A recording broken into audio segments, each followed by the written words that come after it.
ready to go. There, right there.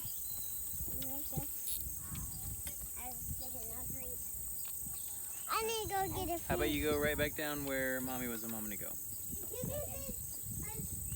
Out at the farm fishing tonight. It's a beautiful day.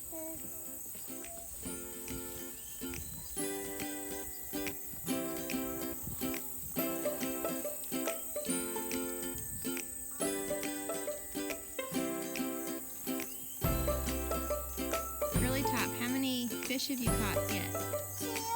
Two. Go grab a worm.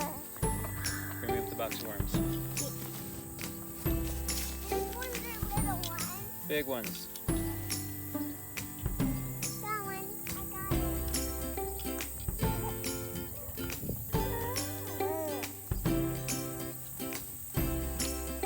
See, one of them escaped it. What's that, Daddy? That is a worm nest. Oh, yeah. The worm nest up in the tree. We're gonna have a lot of them.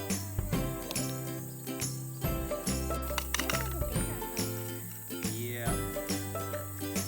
Find you one of the smaller, bigger ones.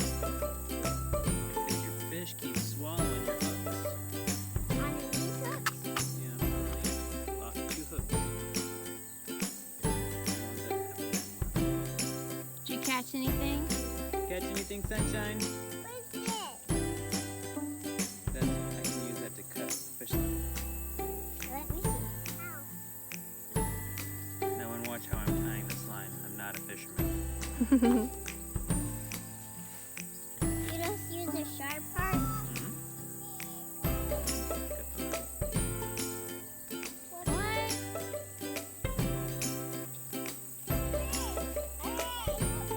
Did you see a bird? Yeah. Really, where's your fishing pole? Just bring in the fish so I can get a new hook on it.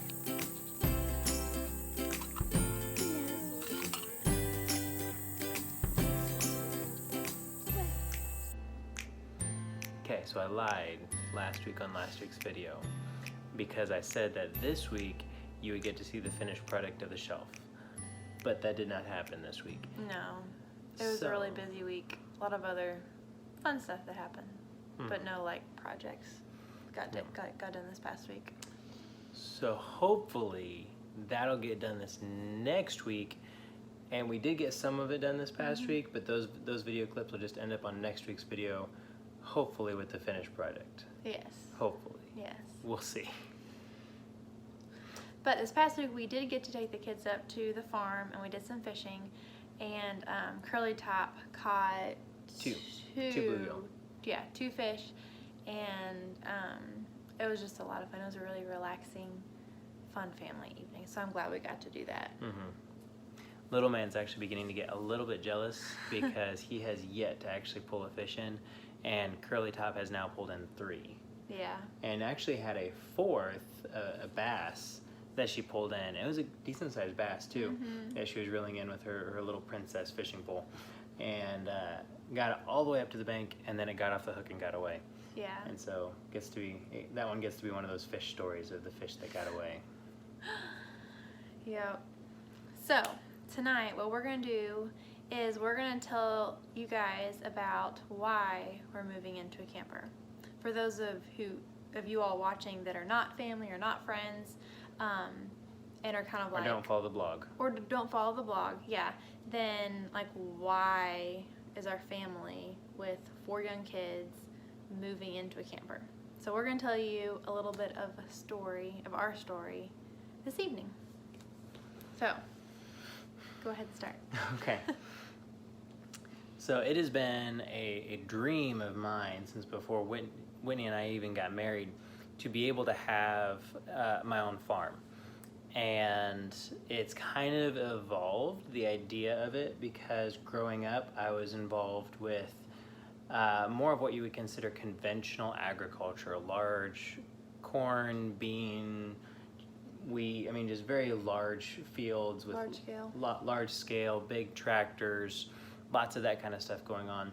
And so whenever I thought of having a farm, that was my thought. That would be the thought of what our farm would someday look like. And since Whitney and I got married, then I began researching different farms and small farms and different things and how things like that work, and came across J.M. Fortier and his style that he was beginning to show of the market garden, and how you could have produce gardening. Right, produce gardening on more of a small scale. And so that large production on a small scale. Right.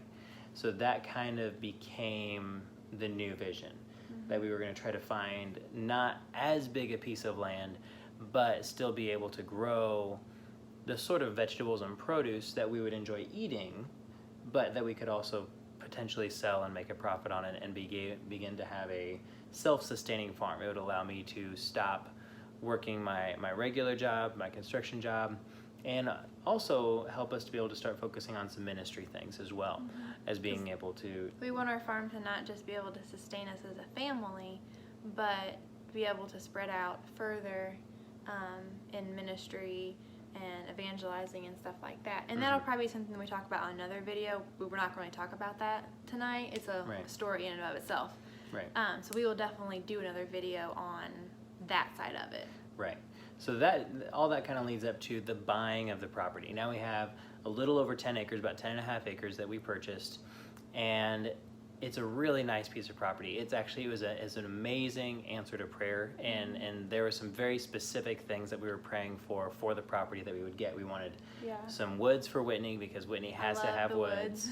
And I like woods too, but it wasn't as much a necessity for me to have trees, because I kind of like the open field, rolling hills of vegetables and produce. But we have that too. We do. Because it's a large rolling We've got hills and fields. some nice fields. We've got some woods. There's a creek that runs through. We've got the pond on it.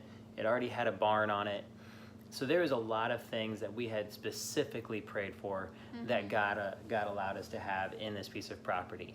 Now, in kind of, showing that God has a sense of humor, we prayed that the farm would be no further than 30 minutes from the church that we attend, because we're at the church a lot.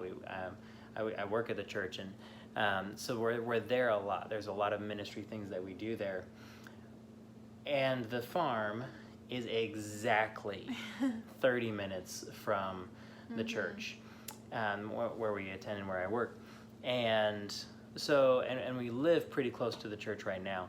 And so anytime we want to be at the farm, that means it's a 30-minute drive there, 30-minute drive back.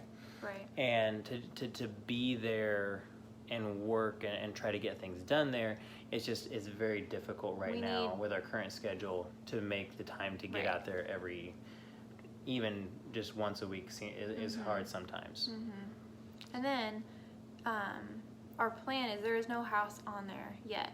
And so in a few years, we're hoping to be able to build our house there as well.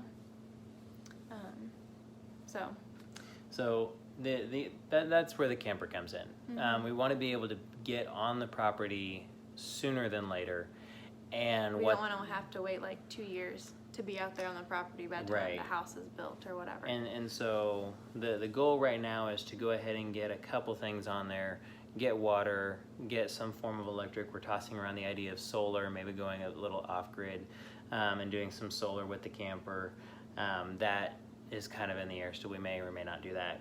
Get a driveway out there. We've already got a tractor and some other things out there. And by moving into the camper, hopefully will allow us to be there this coming spring rather than waiting for another 2-3 years to be able to move onto the property. And then we'll be able to actually start growing things this next year. Business. Right, and start the business, start the farm going this next year. So that's the main reason behind moving into the camper and making sure that it is livable for an extended period of time. For a growing family. Right. And so, yeah. But the benefit is we have plenty of land out there, and so during the nice weather, then we won't really be spending a whole lot of time in the camper. We'll be able to spend a lot of our days just outside doing what we love doing and being outdoors. And so that will be, I'm looking forward to that whole lot. Oh yeah. Oh yeah. I've always wanted to live like in tiny house. Like it's intrigued me for quite a few years now. And so to be able to live in a camper is like a little bit of that dream come true. Yeah. Whenever we've tossed around house plans, she's always trying to make the house smaller and smaller and smaller. And I'm like, look, we kind of need, there is some of the space we need Right. for some of the things we want to do later on.